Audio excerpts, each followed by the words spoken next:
Hello, this is Mike with Trike with Mike, Texas. We're here at our local school, the place with lights, so you can see me. This is what you get between 4 and 5 in the morning, darkness. But I'm a veteran of the United States Navy. I was on board a nuclear-powered submarine during the Cold War. We were a fast attack submarine, and the three words that you never really like to hear was station the maneuvering watch. So station the maneuvering watch meant everybody get ready to leave port or pull into port. Sometimes you like that depending on where you were at, but it meant, you know, the ship's going to surface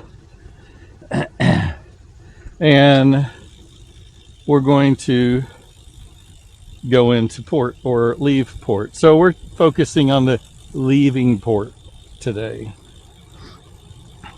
So the leaving port, at least this first part, we'll focus on arriving at port after.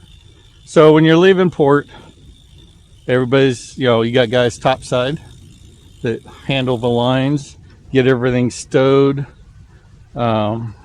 Engineering spaces are going, but there's a lot of evolution that happens prior to the maneuvering watch that we need to talk about. So prior to the maneuvering watch, you've got a crane ordered to take off the brow off the boat. You've got to take off those pieces.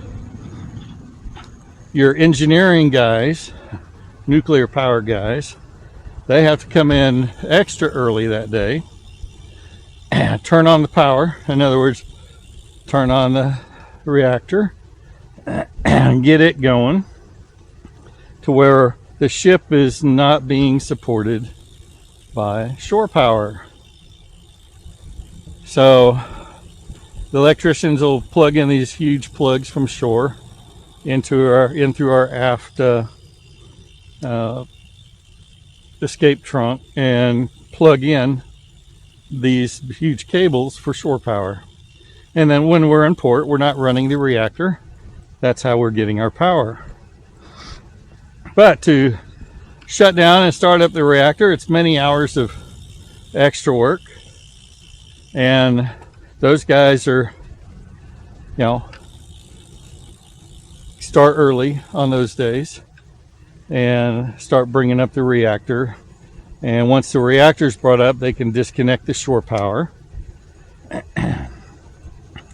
And you can tell when they do that, they make the switch, it's a little blip in the lights. And we're on our own power. So they're doing all that. And the whole reactor thing, it's just one big closed loop of water going. Think of it as a radiator going through the reactor, getting super hot, flashing to steam, and turning steam generators that produce our electricity and everything. So yeah, it's a pretty simple system, with the scary parts. But the rest of the maneuvering watch, everybody has a watch station that they go to. They are the ones on each particular watch during the maneuvering watch. And everybody else is out of the way, sitting in cruise mess. Our group had been down in the torpedo room together because there's extra space there. But, everybody else that normal watch stations, especially we're in control, we're in cruise mess. Because normally you got 3 watch stations and they're rotate, but you only need one at a time. And everybody's just hanging out, just waiting for the evolution to happen. And you got to remember, no cell phones back then, no Game Boys, no anything You might have had a portable Walkman, although not really many people use that unless they were in the bed. I don't think Cobb would even let one out there if it, unless it was in your bed. So you're basically sitting there bored. A non-qual might be working on quals. He could sit there and go over his notes.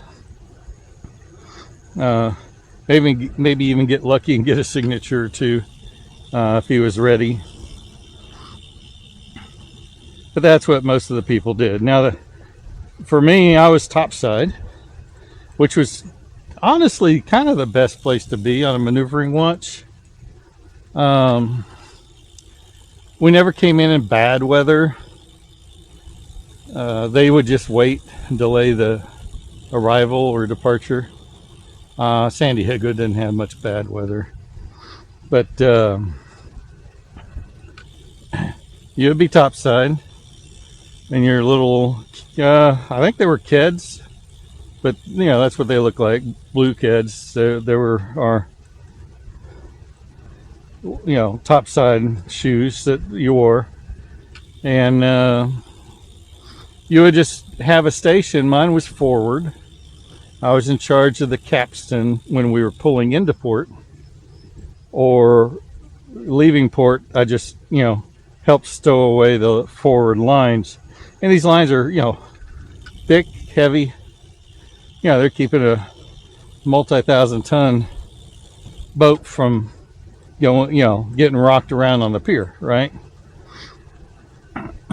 And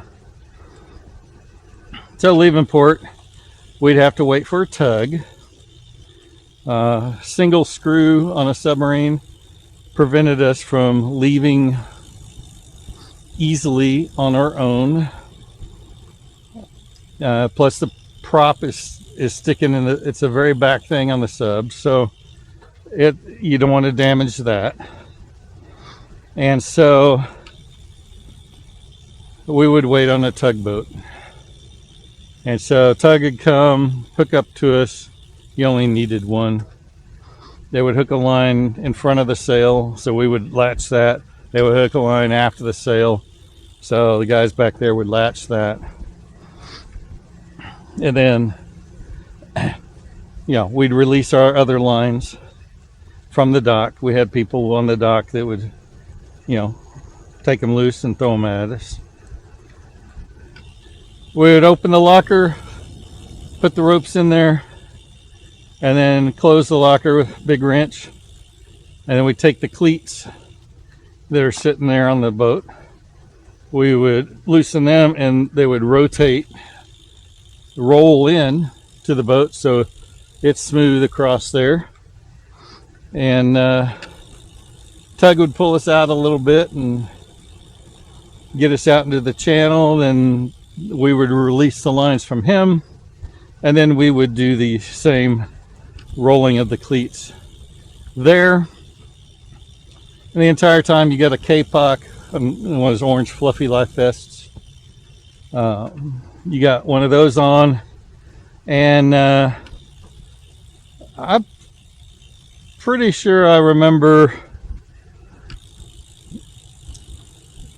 I'm pretty sure we were tethered. There's a channel in the deck that you could put a little bungee thing on in case you went over. You might get in the water, but you're not going away.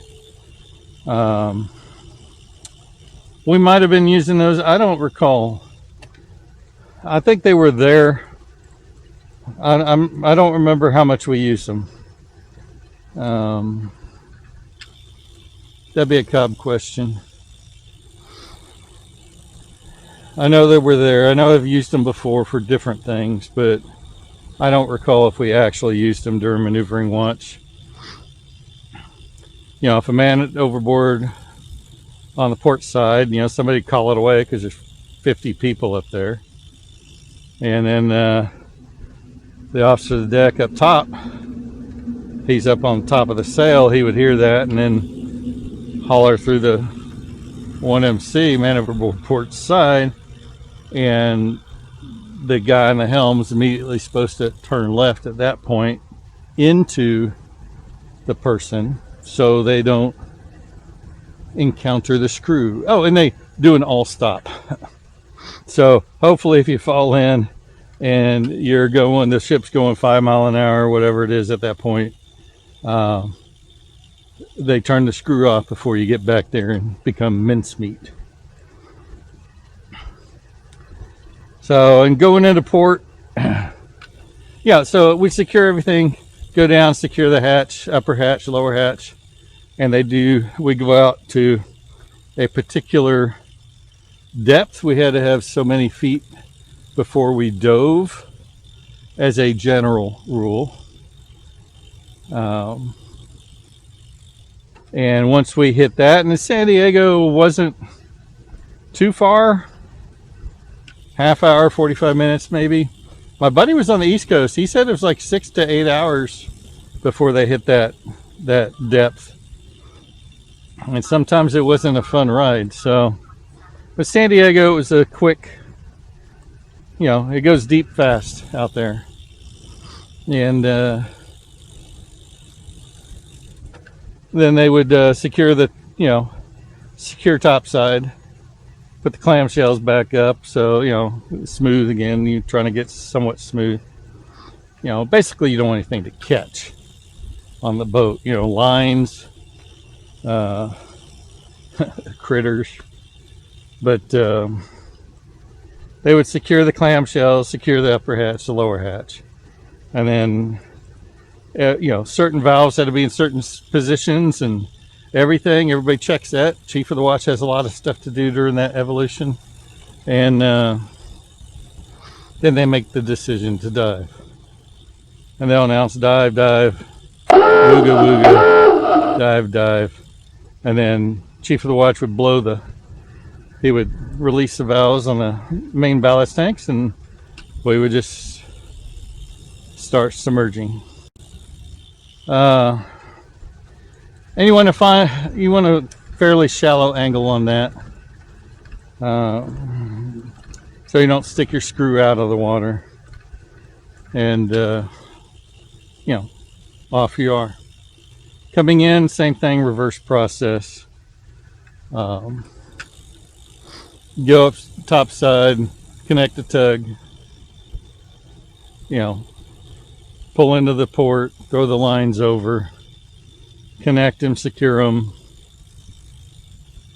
I use the capstan to put pressure on the lines because, it's a lot of back and forth.